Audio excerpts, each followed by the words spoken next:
Thank you, Mary Catherine. Professor Summers, it's a great privilege to be here. I have many connections with this area, with this institute, because I had a lot to do with Basilian fathers, so many of whom come from Texas. I think that Father Brezek was my first metaphysics teacher, and even then he was old, Father Brezek. It's amazing, it's wonderful, man. And Father Joe Way and all kinds of, Father Farge is there now in the library there. So many connections here, and it's a great privilege to be here. And we were asking about my title. My title, Thomas Aquinas, Wisdom and Human Dignity, Philosophy and Beyond. And our general theme, as stated by Professor Summers in her announcement, that Thomas is the teacher of humanity. In my title, I have associated Thomas with wisdom, linked this with human dignity, and already suggested that our discussion must speak of philosophy and even go beyond philosophy.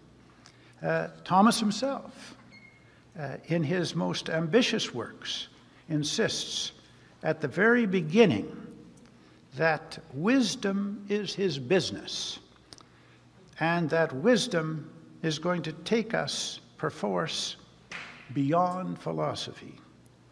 That is true already in his work on the Book of Sentences of Peter Lombard. We shall see something of that subsequently. I see this talk moving in 4 steps.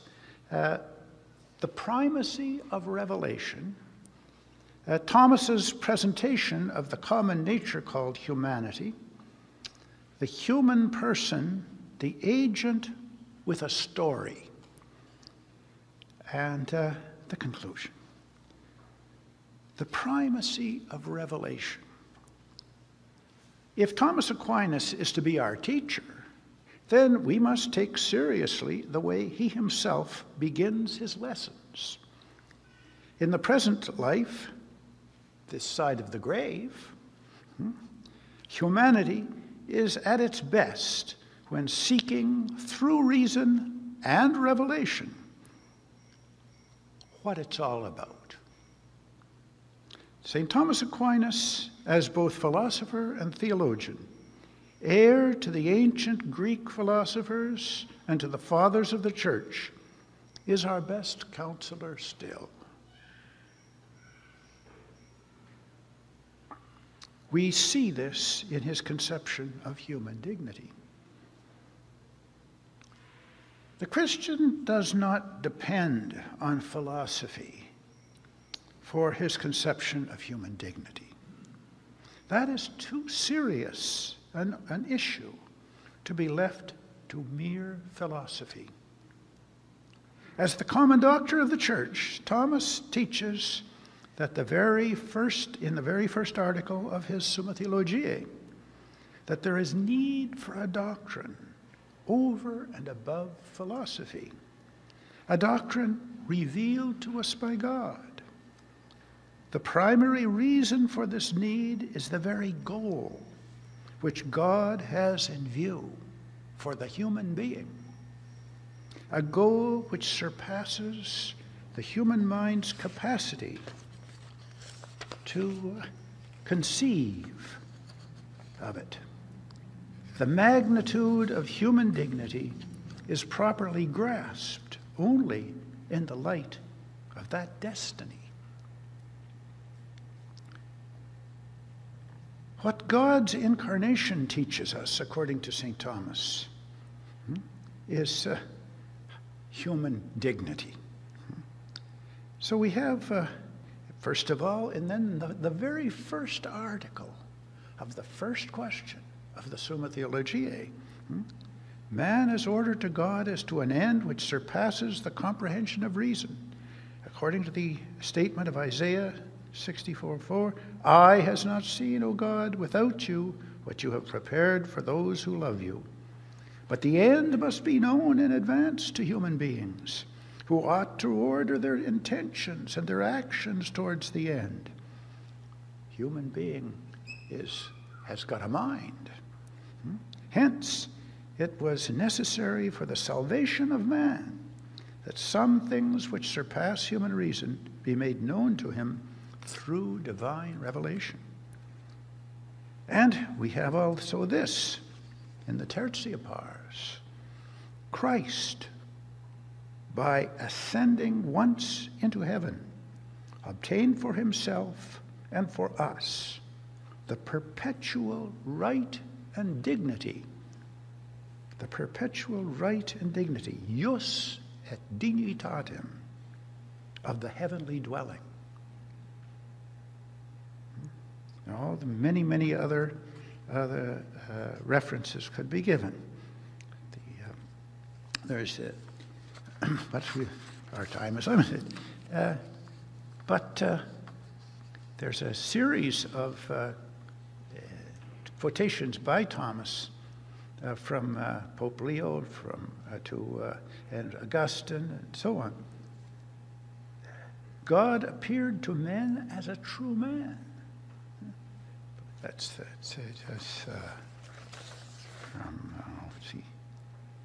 Yes, Augustine. God has proved to us how high a place human nature holds among creatures.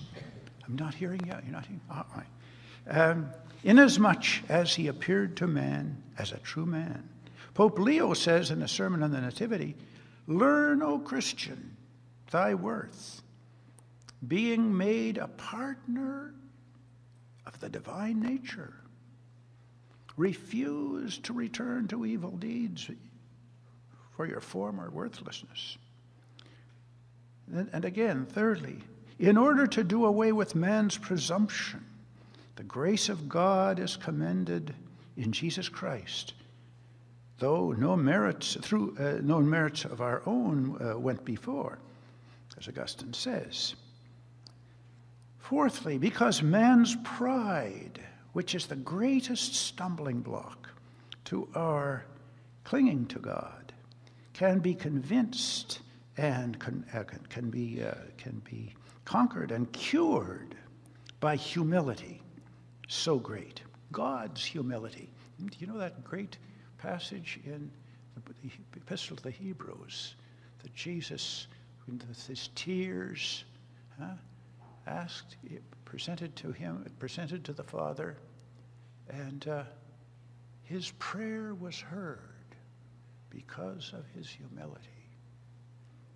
So, in order to free man, says Augustine, from the thraldom of sin, which, as Augustine says, ought to be done in such a way that the devil should be overcome by the justice of the man, Jesus Christ. And this was done by Christ satisfying for us. Now, a mere man could not have done that, but for the whole human race. And God was not bound to satisfy. Hence it behooved Jesus Christ to be both God and man. That, as Pope Leo says, weakness is assumed by strength, lowliness by majesty, mortality by eternity, in order that one and the same mediator of God and men might die in one and rise in the other. This was our fitting remedy. Unless he was God, he would not have brought a remedy. Unless he was man, he would not have set an example. One person who was both God and man.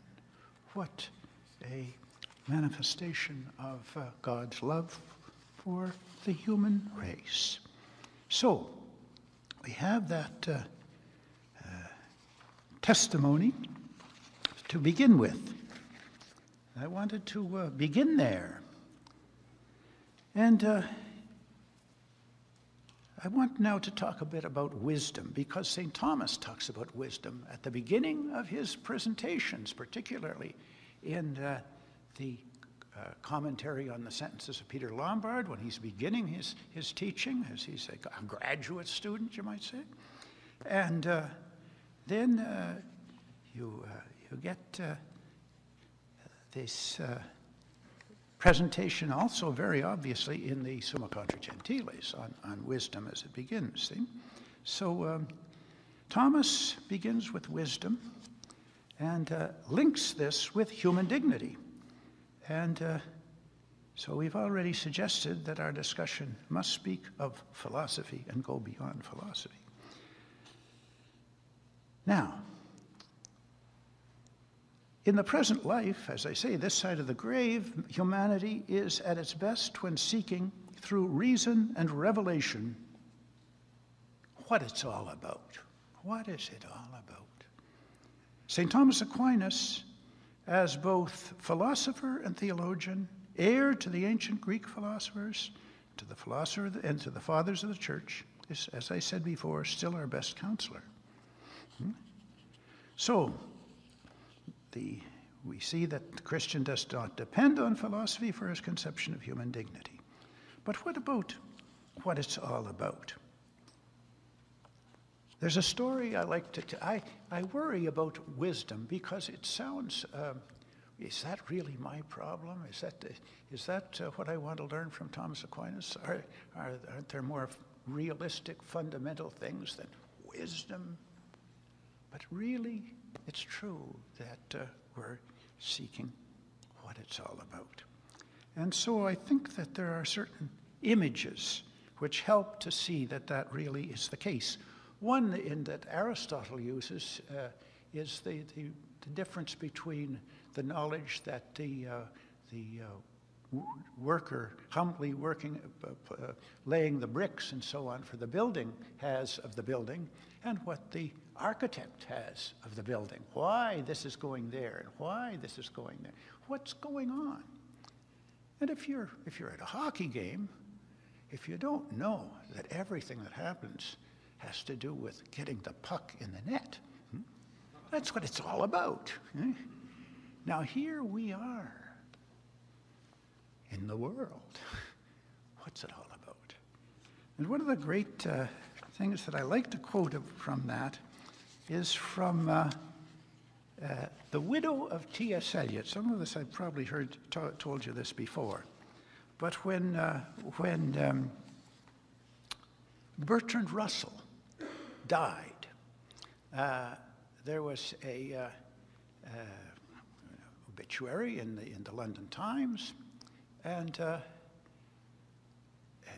were letters written on that occasion. And one of the letters was written by Valerie Elliott, who was the widow of T.S. Eliot. And she said, she wrote that my husband, T.S. Eliot, loved to recount an occasion when one night, late one night, he hailed a taxi. And when he got in the taxi, the taxi driver said, "You're T.S. Eliot." He said, how did you know that? He said, "Well, I've got a thing about an eye for celebrities. Just the other day, I had Bertrand Russell in my cab. And I said to him, 'Lord Russell, what's it all about?' And you know, he couldn't tell me. But, you know, the thing is, it's a real question. It's the taxi driver is the common man. He's you, he's me. And we do really want to know, what's it all about? All right. St. Thomas, as both philosopher and theologian, heir to the Greek philosophers, as I said, certainly wants to tell us what's it all about. And so the way to that, with the cab driver's question, has a lot to do with what St. Thomas does with the help of Aristotle, that our emeritus Pope, Benedict XVI, in his Regensburg address to the representatives of science, stressed the Hellenic background of the Christian life. And St. Thomas, in beginning this Summa Contra Gentiles, turned to Aristotle to approach the nature of wisdom. Aristotle, in the beginning of the Metaphysics, remember, taught that the human being, by nature, desires to know. And when a thing has a cause, we do not think we know that thing until we know the cause. This is confirmed every time we yearn to see the outcome of a mystery story. What's it all about? What's going on here? All right, so we have that quest for more universal situations. We realize that our desire is to know, is a quest for knowledge of the highest cause, knowledge of what all have called a God. Thus, Aristotle's name for the most universal wisdom was theology, which eventually became known as metaphysics very soon. Still, there is a better, more sublime answer to the quest for wisdom, an answer that St. Thomas features at the very beginning of his commentary on the sentences of Peter Lombard. The work that relates to his first teaching at the University of Paris.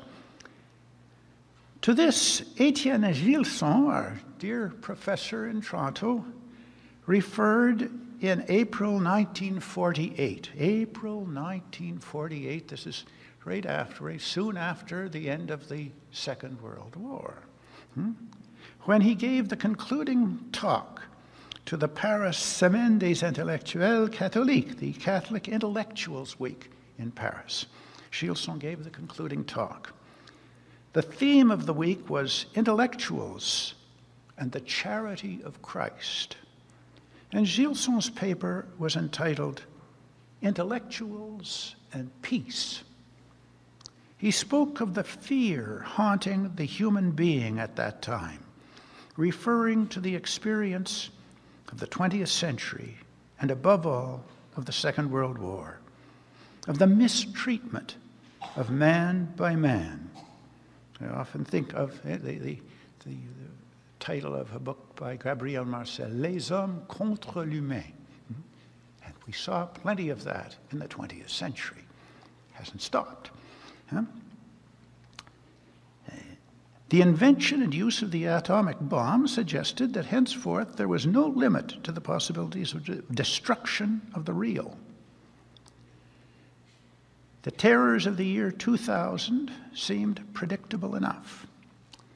But behind the practices, Gilson pointed out the ideas at work in our time, what subsequently have often called the culture of death. The ideas in our time, especially the ideas of Nietzsche and the death of God, and their consequences among the surrealists, the Marxists, Sartre, Camus, etc. He saw there a universal will for annihilation. And he continued, and this is why I bring this forth, and this is Gilson, in my translation. This universal will towards annihilation, we have explained here at this event by the pretense that man has of himself replacing God and making of himself a creator. All that we can say to our time, and we say it with all our heart, is that on the contrary, he must re-enter the natural order, which is that of the divine creation, and return to the wisdom of Christ, or rather, return to Christ, who is wisdom. Because we are not speaking here of an abstract doctrine. We are not speaking here of a theodicy treatise, nor even of a theology treatise, We are speaking of someone. Him whom our teacher Thomas Aquinas, or St. Thomas Aquinas, has so well pointed out when, at the beginning of his commentary in the Book of Sentences, he asks himself, what is wisdom? And in the very first sentence of his treatise gives the following answer. Among so many opinions of such diverse authors as to what is true wisdom, that of the Apostle Paul is singularly lucid and true. Wisdom, he tells us in the first epistle to the Corinthians, is Christ, the power of God, the wisdom of God, and whom God has made wisdom also for us. Christ, him whom we find first in the gospel, whom we meet, if we wish to, in each page of this divine book, to whom we can speak ourselves in all simplicity.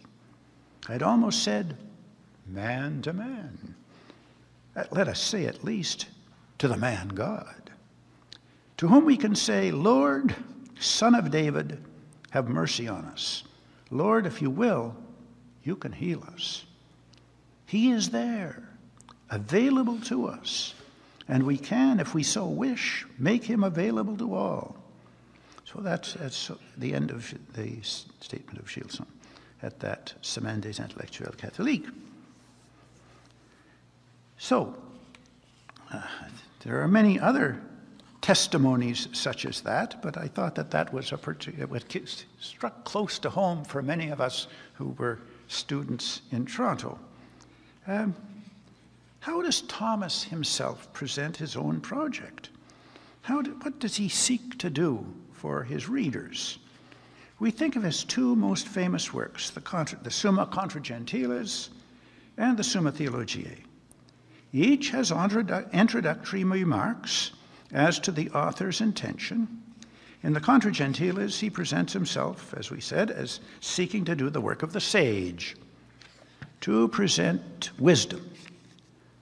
The Summa Theologiae is to present those things which pertain to the Christian religion in a manner suitable for the formation of beginners. Always the aim is God. It's over. I'm teaching a course this semester on the Summa Contra Gentiles, a couple of themes in the Summa Contra Gentiles, and there's occasion for, the themes are having to do with the problem of the eternity, question of the eternity, of possible eternity of a created world, and but also the place of the rational creature and the providence of God as presented in the third book of the Summa Contra Gentiles. We should all study that carefully too, because it's a wonderful, wonderful thing to be a rational creature in this world. Maybe I have a text that I could read at this time about that, that I got recently. I'd find it. Let's see if I have all the... Maybe it's still in my bag. I'll look after. Actually, I'll tell you, though, what it was, is an item on the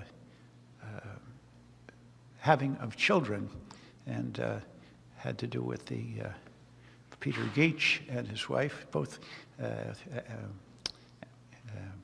Professor Anscombe, having had a number of 7 children or so, and they were being somewhat criticized with snide remarks about this on blackboards. And they said, immortal beings, immortal beings. In other words, they were looking at their children as destined for eternity. They were looking at their children as human beings. So that's, I think, something very, very important for our outlook. What to make of this or that human being. We'll have to have some more to say about that in connection, you won't believe it, with Thomas's view of the need for a guardian angel. we have responsibilities in this world, and we need help. All right. What it's all about. I want to look at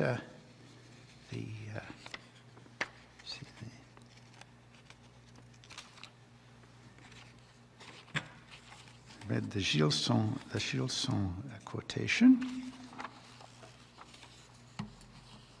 And now, coming back to humanity. Humanity itself is ambiguous as a subject to be taught.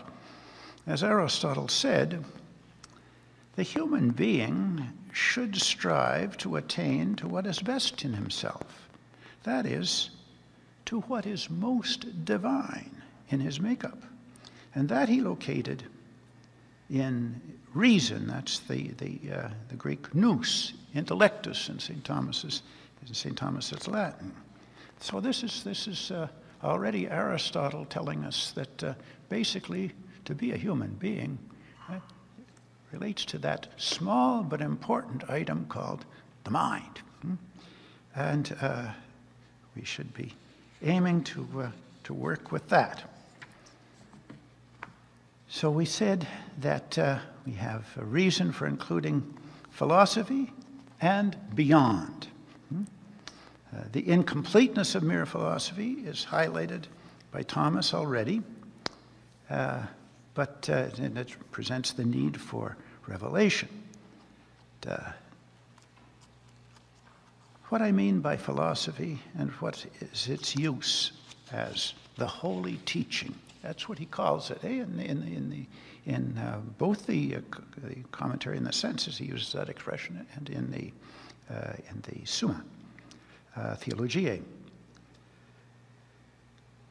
We've seen that we want to know what it's all about. We've mentioned the architect. We've mentioned the cab driver. But Thomas, as a teacher of the holy teaching, is talking about divine revelation. But we need metaphysical help from revelation as regards metaphysical and scientific conclusions. That's another thing already in the first article of the Summa Theologiae. We don't need revelation just because we have a goal for the human race which is beyond our understanding. We need revelation even for the things which philosophy teaches. Take a look at the history of philosophy. Take a look at the battles. All these essential issues and all the fighting that has gone on over the centuries. And no wonder, as St. Thomas says, these are at the height of intellectual problems and demands. Before that, I think when we started in college, we learned about the hylomorphic theory. We learned about matter and form. And it seems that, they're teaching these things to young students. That's one of the first things you got to know. Aristotle says these are at the summit of intellectual consideration. Now, Aristotle has done pretty well historically for being at least a smart guy. And he had trouble. And when you look at Albert the Great and Thomas Aquinas, Father Weishaupt didn't like this feature of my line, but he wished, Father Weishaupt wanted Albert and Thomas to be saying the same thing. But on matter, Albert and Thomas do not say the same thing. You see, so on and so on. I just say this to say, yes, Thomas says right at the beginning of the Summa, we need help by revelation, even for the things that the metaphysician can demonstrate. So we have to keep that in mind, but it all has to do with the fact that great things are in store for the human being who is in tune with God the Father and the Son, and in in the destiny of the human race. All right. How's the time going now? I don't want to take too. All right. Okay. Now I want to talk about the human being, and in two phases, you might say: the common nature and the person. The common nature. In this section, we see Thomas is saving us from Platonism, inasmuch as Plato views the human being in the Phaedo, say, as a soul imprisoned in a body. Such a Platonism makes the resurrection a return to prison, and so is incompatible with Christianity. This is no small task, that of going beyond Plato, as Aristotle says in the Metaphysics in Book 3, where he's talking about the problems in metaphysics, and St. Thomas's commentary in Book 3. Question whether there is something separate from sensible things, which is their principle. Thomas paraphrases Aristotle as follows: that it is the most difficult of all the problems of this science, which is shown from this, says St. Thomas, that the most eminent philosophers judged diversely about it. For the Platonists held that the universals are separate, while the other philosophers holding the contrary. Thirdly, he says about it, Aristotle says about it, that it is the most necessary to consider, because on it depends the entire knowledge of substances, sensible as well as immaterial. So, the most difficult of these problems, Plato and Aristotle are both big league. There are no slouches, either of them. There is philosophical access to the natural dimension of our relation to God. That access is primary philosophy or metaphysics. I notice, again, we need work in that line. Mortimer Adler published a book in 1967. I would like to remind people of the difference of man and the difference it makes. And he did so because, one reason, the distinction between the human being and the rest of animal reality was becoming blurred. If that was so in 1967, as I've often pointed out, it is even truer today when Peter Singer, in his Princeton chair in bioethics, he can advocate infanticide, champion animal liberation. In this situation, incidentally, I notice where on the internet that in 2004, Peter Singer was named Australian Humanist of the Year by the Council of Australian Humanist Societies. Well, that word is said in many ways, you see. All right. The Christian believer and all mankind have a right to as much help as from natural knowledge as can be supplied. So here I wish to suggest something of the importance of metaphysics as a mode of knowledge that provides a basis for judgment concerning fundamental human dignity. Incidentally, in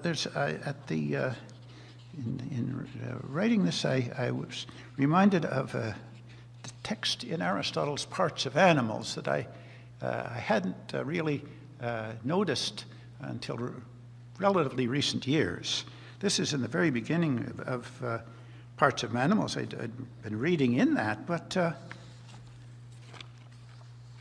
I'm just going to relate to that item. Aristotle is teaching about the nature of physical science, or philosophizing about nature. and he's stressing the importance of studying the nature of the form of the thing, and not merely the matter. In the study of living things, the form is called a soul. But he raises the question whether the whole soul, or only some part of it, comes within the province of natural science. And the answer runs, quotation, "Now, if it be of the whole soul that this natural science should treat, then there is no place for any other philosophy beside it. For as it belongs to in all cases, to one and the same science, to deal with correlated subjects. One and the same science, for instance, deals with sensation and the objects of sense. And as therefore the intelligent soul and the objects of intellect, being correlated, must belong to one and the same science, it follows that natural science will have to include the whole universe in its province. But perhaps it is not the whole soul, nor all its parts collectively, that constitutes the source of motion. But there may be one part, identical with that in plants, which is the source of growth. Another, namely, the sensory part, which is the source of change of quality. While another, not the intellectual part, is the source of locomotion. I say not the intellectual part, for other animals than man have the power of locomotion, but in none but him is their intellect. Thus, then, it's plain that it is not of the whole soul that we have to treat, for it is not the whole soul that constitutes the animal nature, but only some parts of it. End of quotation. Now, by the animal nature here, Aristotle is referring to that which all animals have in common. What is proper to the human animal as human is omitted. The human being, by virtue of intellect, is seen here as related to the whole of reality. Aristotle is clearly of the view that only metaphysics can properly and adequately study the human being. We should keep our eyes on that. Now, we know the kind of material conception or materialist conception that we found among the pre-Socratics, that the conception of the human being needed help. The early Greek philosophers developed a materialist conception. They held that while we ordinary folk take death very seriously, give it a special name, still it's really just an alteration. Just an alteration.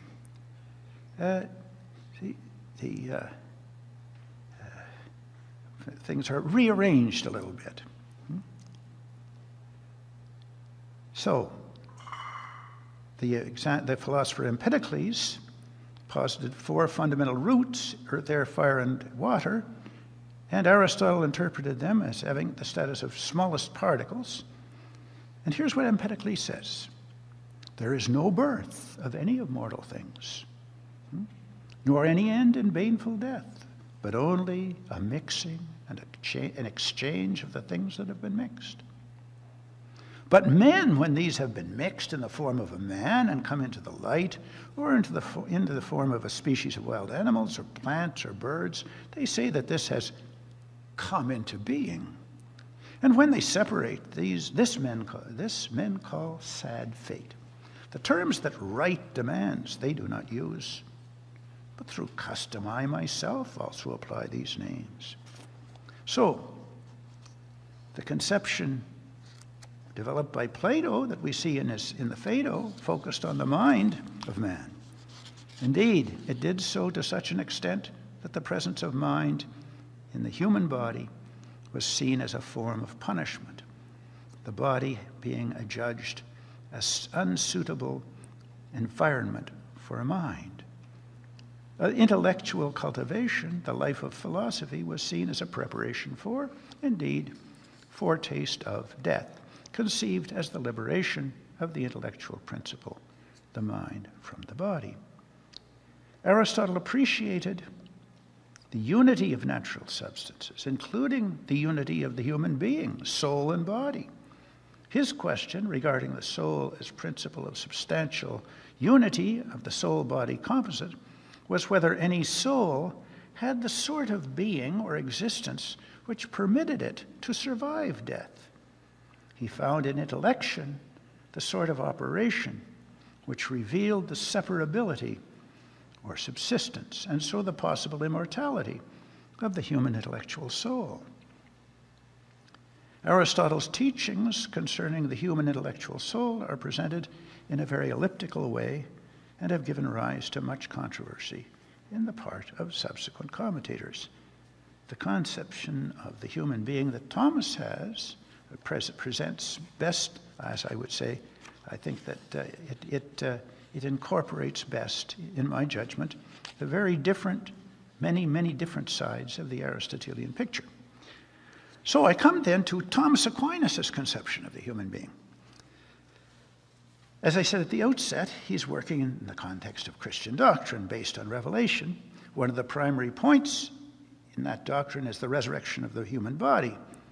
The Christian does not merely affirm an afterlife based on a doctrine of immortality of the human soul, something that any Platonist would endorse.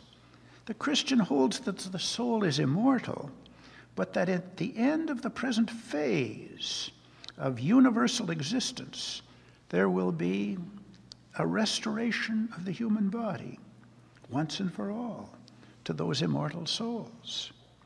The Acts of the Apostles records St. Paul's preaching of that doctrine to a gathering of Athenian philosophers who, for the most part, rejected the idea. But the Christian doctrine is one which, like that of Aristotle, regards the present state of the human soul as normal, the state in the body, present, as normal, and the human body-soul composite as a coherent, substantial unit, a thing that makes sense. What is one to make of a human soul existing without a body? As in the case of the immortal soul after a person's death. Well, there is no insuperable difficulty with envisaging a new mode of intellectual life supplied by God for such a being. The fact remains that such a soul is a sort of fish out of water. It really is originally designed to be the perfection of a body. Furthermore, the Christian affirms not only an eventual resurrection, but also an original fall from grace of the human being, the doctrine of an original sin. This includes the view that the human being was not originally intended to die.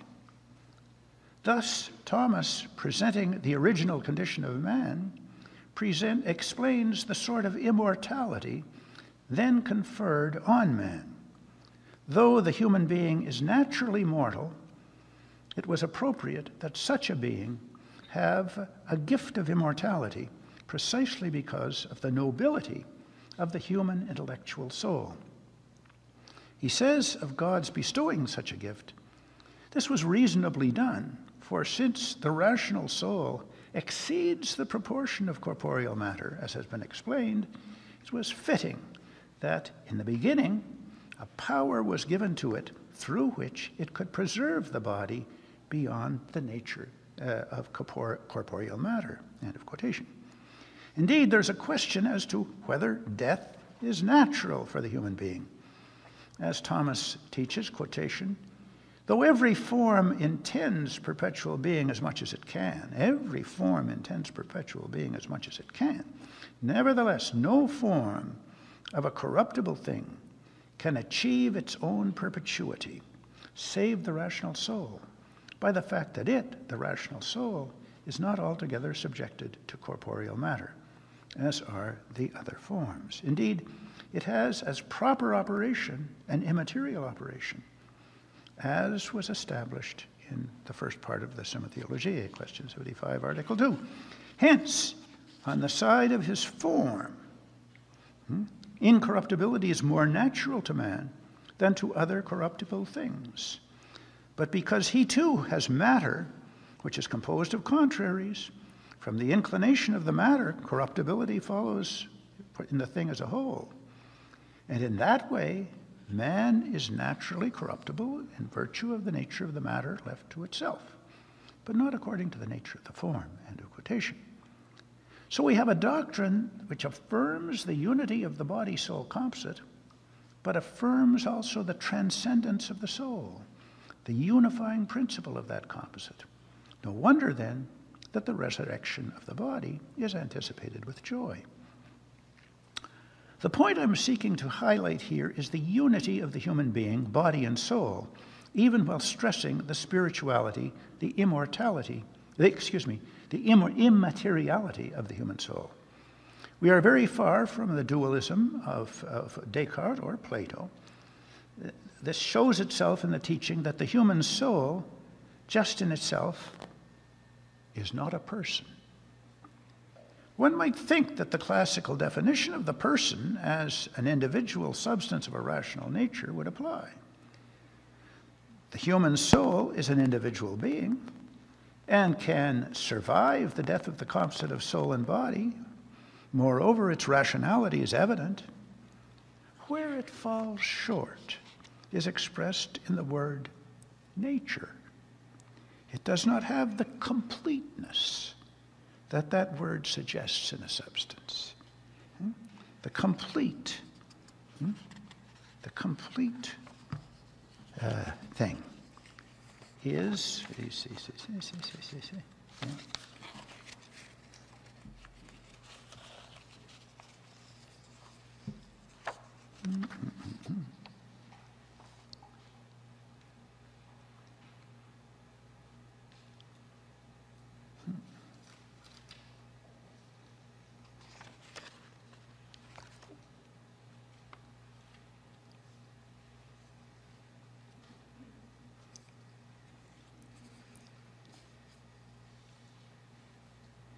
well, in any case, the soul's nobility entails greater unity than in the human being than in other corporeal substances. So the place of the soul in the subsisting human being, the complete, coherent sort of unit meant by a human nature, is such a soul perfecting such a body. And thus the resurrection of the body marks the restoration of the existence of the person. Now, what I want to come to, though, is still the dignity of the human being. And this, the metaphysics is still needed to bring out that authentic dignity. This may seem unlikely because we do not, most people are some awareness of that dignity and yet do not consider themselves metaphysicians. But we're all metaphysicians in embryo. Metaphysics, like all our scientific knowledge, begins with evident truths about the things with which we live.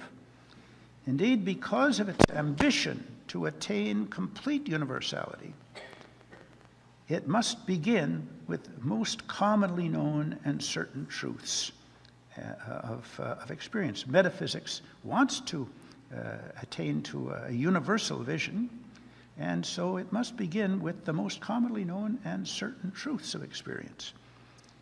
To exhibit fundamental human dignity properly, we must locate the human being in the hierarchy of being, the entirety of which is measured by proximity to the cause of being as being. As Thomas says, always the cause is stronger than the effect. And among effects, one is stronger to the extent that it is closer to the cause. That is why, he says, quotation, the divine goodness is the measure of existence, plural, existing things, you would say, because of this, on this basis, it can be known how how much each of the existents has of nobility of being, that it approaches it or is remote from it. Now, the human being reveals its proximity to the divine goodness, the highest cause, precisely by its possession of mind.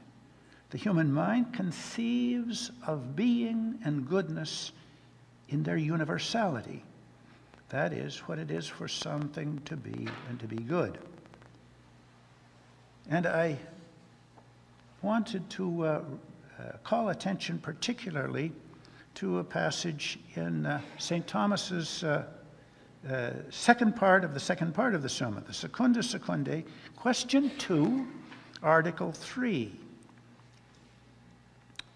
Only the created rational nature has immediate order to God, because the other creatures do not attain to anything rational, anything universal.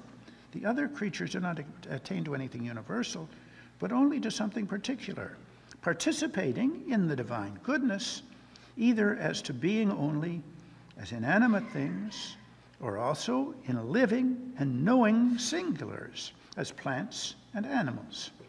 But the rational nature, inasmuch as it knows the universal intelligibility, being and good, universalem boni et entis rationem, has an immediate order to the universal principle of being.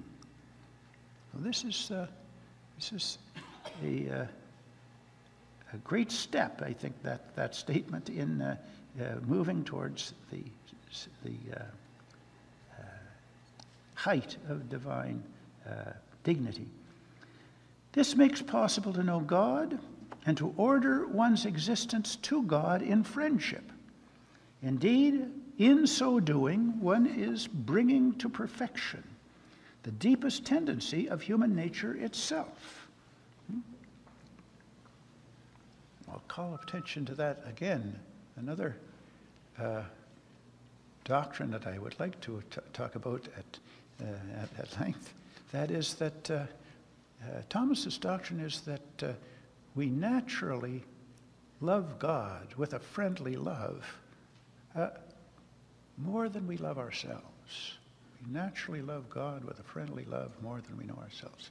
If you read especially questions 59 and 60 in the first part of the Summa on the will and love in angels, you'll see how that is applied to all creatures, all rational creatures. I had to. It's wonderful what you learn by writing with people that you disagree with. One of my first papers that I published was to criticize Leslie Dewart, who was a philosopher in Toronto at the time, another Toronto philosopher. And Leslie had been a Maritanian, but became a sort of Heideggerian and so on.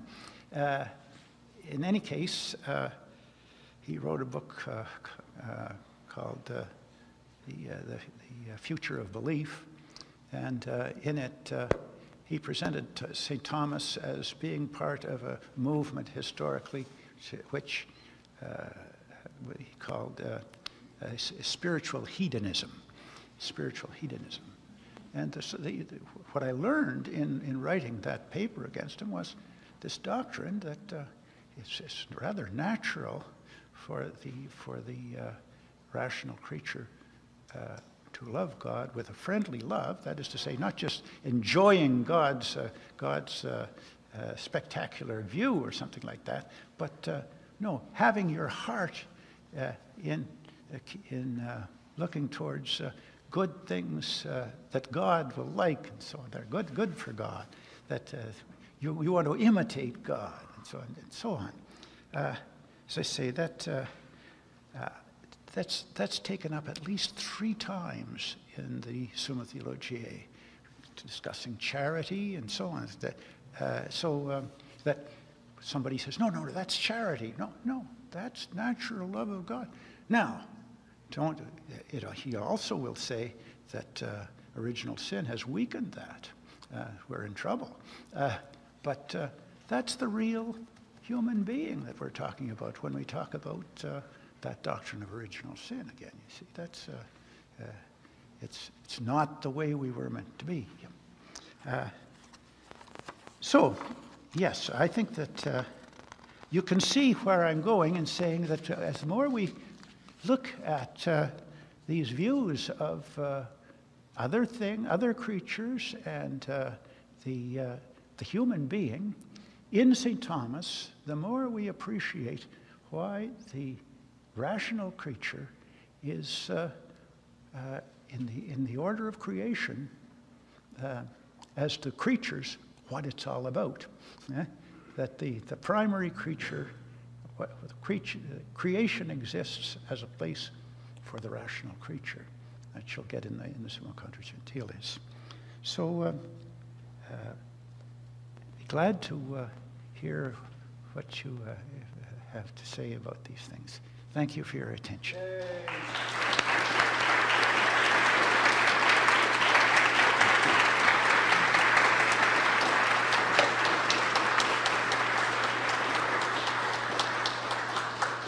You may be sure that there were some things I wanted to talk about. I'll probably talk about them later. Go ahead.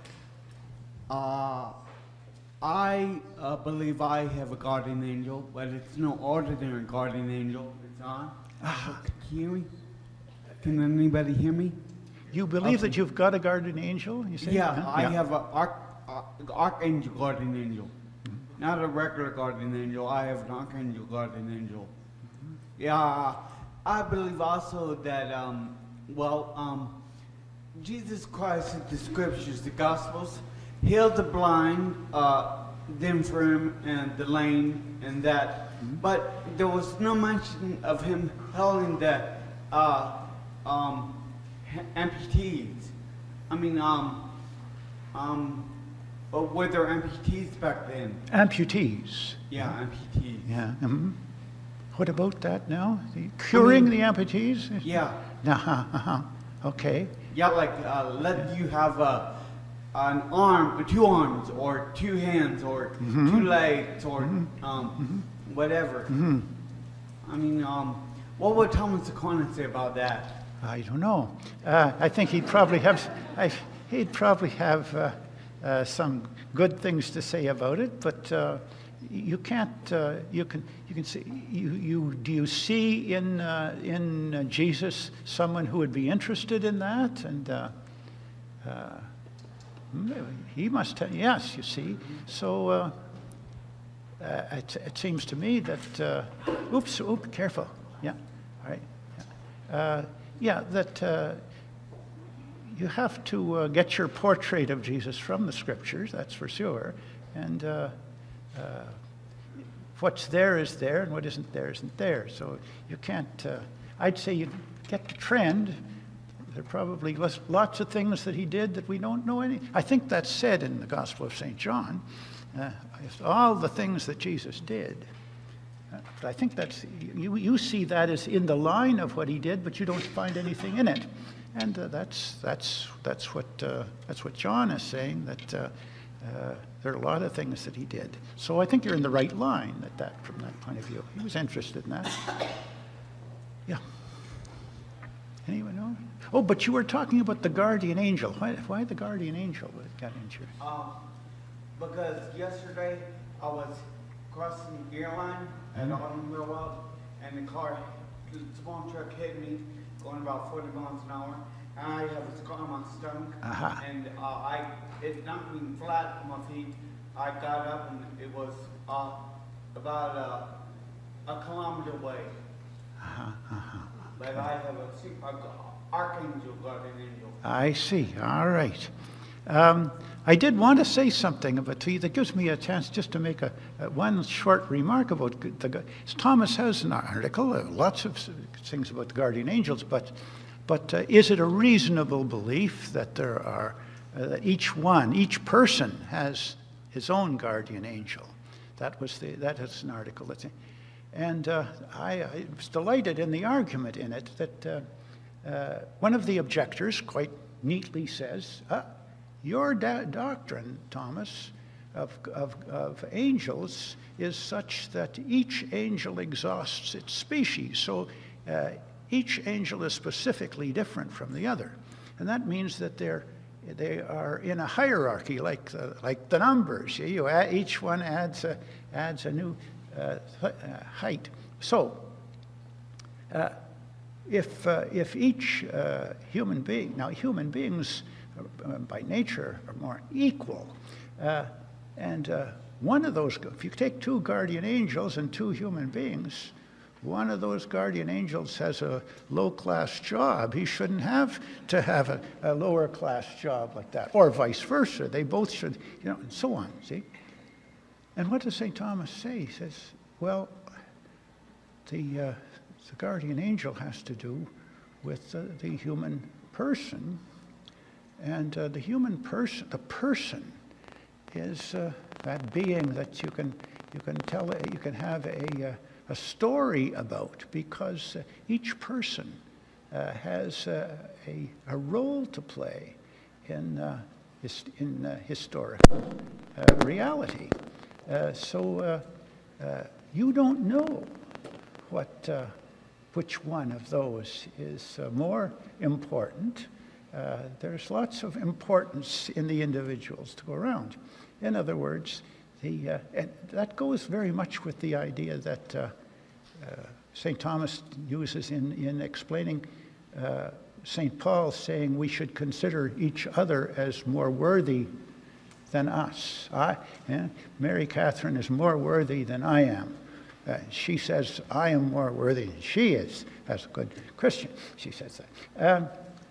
But the point is that St. Thomas talks about there's an element of godliness in each of us, and we don't know what that is. That is not that discernible necessarily. So it's the right thing is to consider the mystery, in other words, of that person in the divine plan. Go ahead. Thank you. Good evening, Father. My question is, you talked about the corruptible body and the immortal soul. Yes. And the question I had was, is there a theological explanation for the incorruptible bodies of some saints like St. Francis Xavier and Father Padre Pio? If you say that I say that there can be an incorruptible body, yes, after the resurrection. I'd say that, right. But we haven't had the resurrection, and so I wouldn't relate the two. I would say that there must be some causes for that phenomenon, and I'm sure that they can be sacred causes, but I wouldn't go so far as to saying that it's in the condition of the body of the risen. That hasn't happened. So we would just call them miracles and leave it at that? Beg pardon? Miracles? Would they just be miracles? They could be miracles, but that doesn't say. I'm saying that I just wouldn't identify it with the doctrine of the general resurrection, and what condition that will be, because we don't know. Thank you, Father. Father, you said something that kind of piqued my attention. I don't think you developed it. If you did, I missed it. And correct me also if I'm misquoting you. But I thought that you said at one point that the human soul is not a person. Just before a long pause, could you correct me if I misunderstood you, or tell me what you meant by that statement? Yeah. No, that's quite right what I said. I mean, that you are right in saying that I said that, and I say the point is that you're certainly with the immortal soul without a body is substantial and is immortal.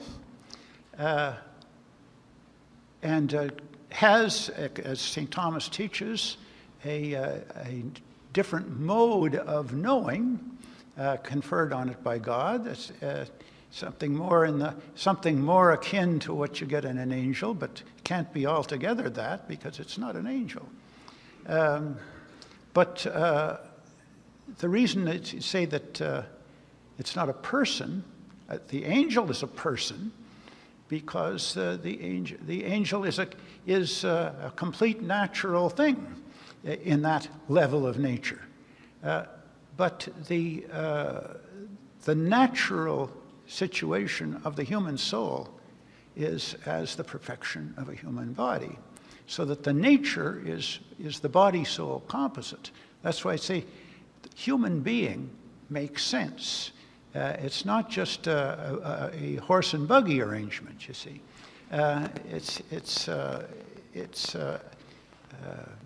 The body is the sort of body that is needed in this world for for learning and so on. And those things are discussed as much as St. Thomas could. But so the whole point then was on the completeness that's suggested in a natural thing. And a human soul without a body is only part of a natural thing. And what we mean by, at least if we take the Boethian definition, as it's a rational nature, the individual substance of a rational nature. That word nature is important in there, and that's to say that it has to do, again, as I think it's important because it means that the human being makes sense, as this one right here, you see. I mean, now you've got all kinds of difficulties with the failings of the original sin, but still, it is a nature. And that soul is just part of that nature.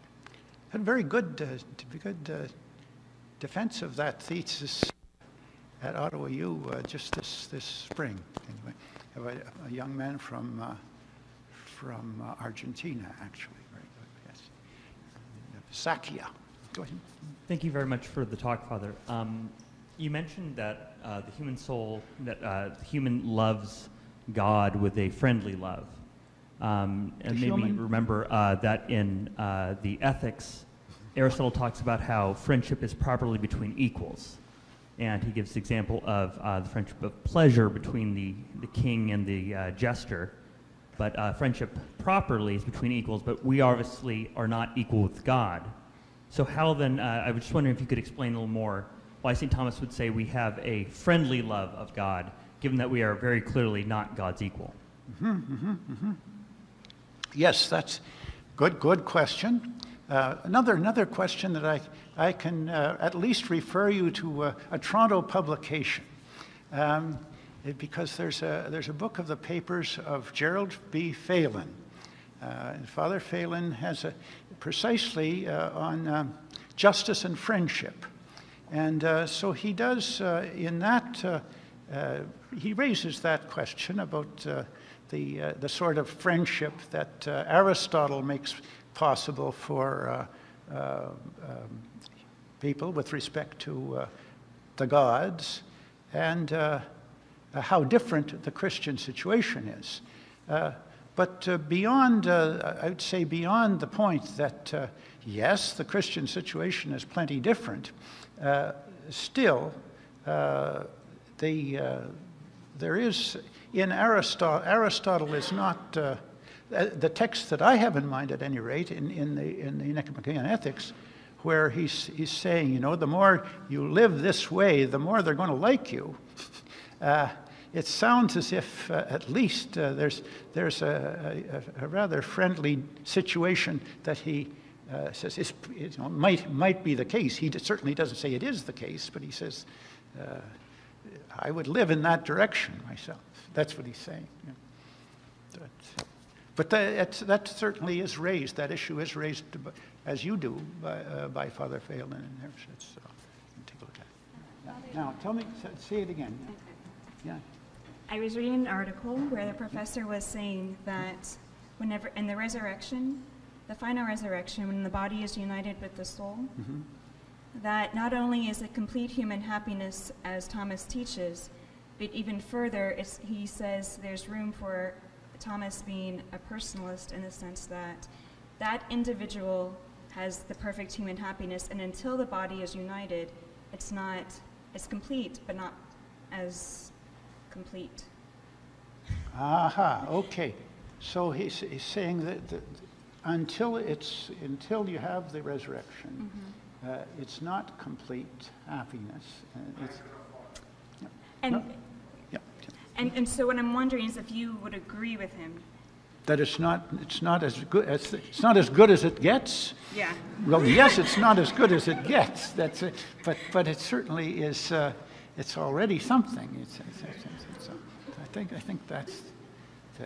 There's. So, would you say there's a personalistic viewpoint in it? Could that be interpreted as that way? A personalistic viewpoint. That's the argument, is that he's trying to use this argument to say that Thomas was a personalist. Ah, well, certainly, a personalist. This, again, said in many ways. All right. We have yes. time for one more question. Would just want to say one thing about that, though.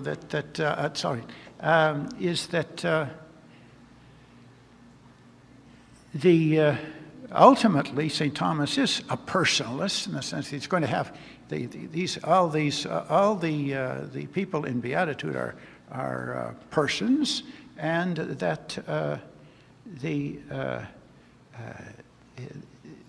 perfection of that person is the love for and the appreciation of the common good, which is God. So there's an identity in St. Thomas of the love of God, the common good, and the fulfillment of the person. All those persons in Beatitude. Yeah, did you have something?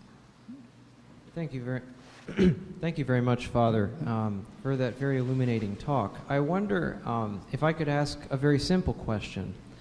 Speaking of things which are said in several ways, you began your talk by discussing how Thomas will lead us to better understand human dignity.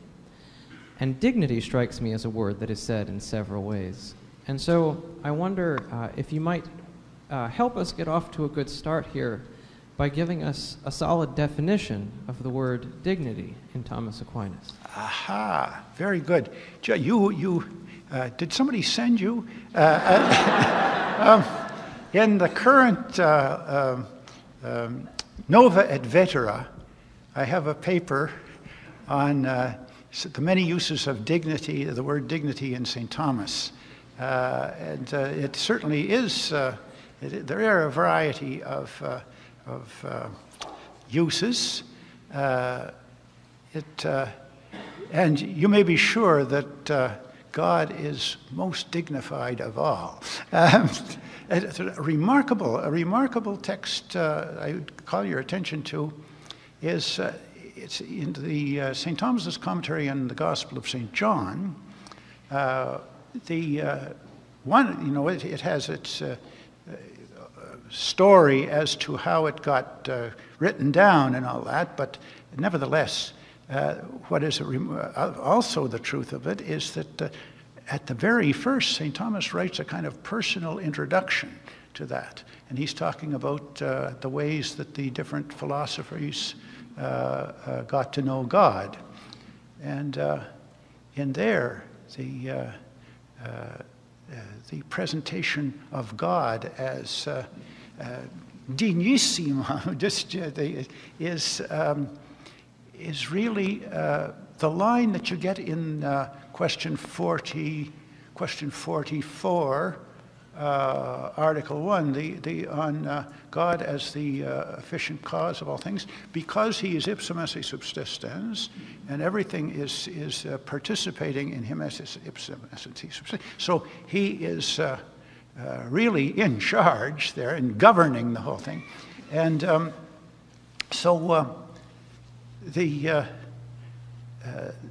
but he actually, what is interesting what I was found interesting also was he calls that that is the work of the Platonists, and yet it's also, as it seems, very much what he's saying in the fourth way, in the words, the existence of God, and it raises the interest. Did he decide that Book 2 of the Metaphysics was a Platonist work, as many people say it is, but he has always, St. Thomas in the main regards it as Aristotle.